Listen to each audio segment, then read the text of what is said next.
বিয়ের জন্য এসেছিল। আচ্ছা তুমি বলতে পারবে এক্স্যাক্টলি কোন সময়টা থাকতো? না, সেটা আমি ঠিক জানি না। সেটা তোমরা ওই বাড়িতে গিয়ে খোঁজ নিয়ে দেখতে পারো। আমার আশীর্বাদ সব সময় তোমাদের সাথে আছে। পারবে, তোমরা পারবে। চলো আপু, তোমাকে যে কি বলে থ্যাংক ইউ ছিল বলো, তোমার কিছু বলারও নেই। বলছি আমি একটা সময় এখন বেরোচ্ছিলাম, তুমি বলো তোমার কোথায় ড্রপ করতে হবে? আমরা আমার তো বাড়ি আছে, চিন্তা করো। চলে এসো।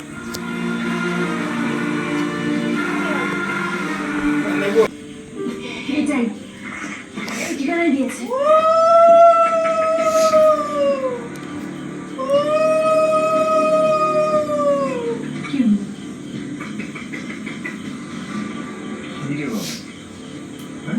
এতক্ষণ দরজা ধাক্কাচ্ছ, কেউ খুলছে না, কেউ থাকে না নাকি? ভালো করে দেখো তো, এই ঠিকানা কিন্তু। হ্যাঁ গো, এটাই তো।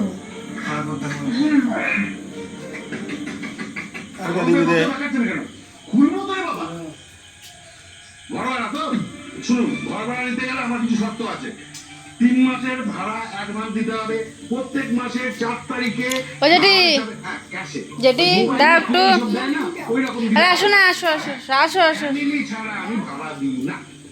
আচ্ছা আমার ঘর ভাড়াতে আসেনি। আপনার এখানে আপনার আগের ভাড়াটি সায়ন্তন, তার সম্পর্কে খোঁজ খবর পেয়েছি। সায়ন্তন? হ্যাঁ।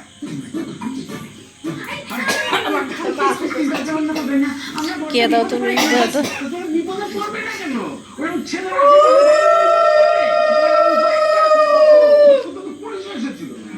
অনেক ঝামেলা আমাকে বলতে হয়েছে। মহাফির বাচ্চা ছেলে, আমি এইসব মধ্যে নেই।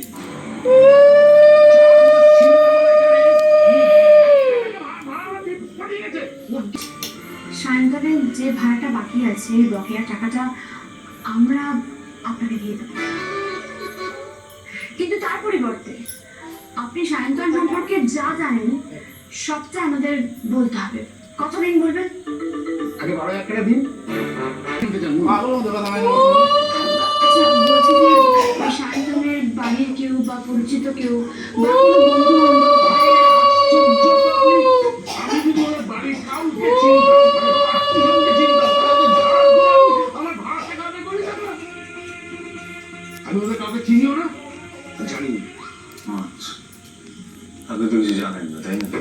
ঠিক আছে, টাকা নেওয়ার দরকার নেই। আপনি সবাই চলে। আসলে অনেকদিন হয়ে গেছে তো। আগে তো happy birthday to you, happy birthday to you. গোপালগঞ্জের স্কুলে ট্রান্সফার হয়ে যাবো। ঠিকানাটা এখন বলে। গোপালগঞ্জ, সে তো অনেক বড় জায়গা, কোথায় খুঁজবো?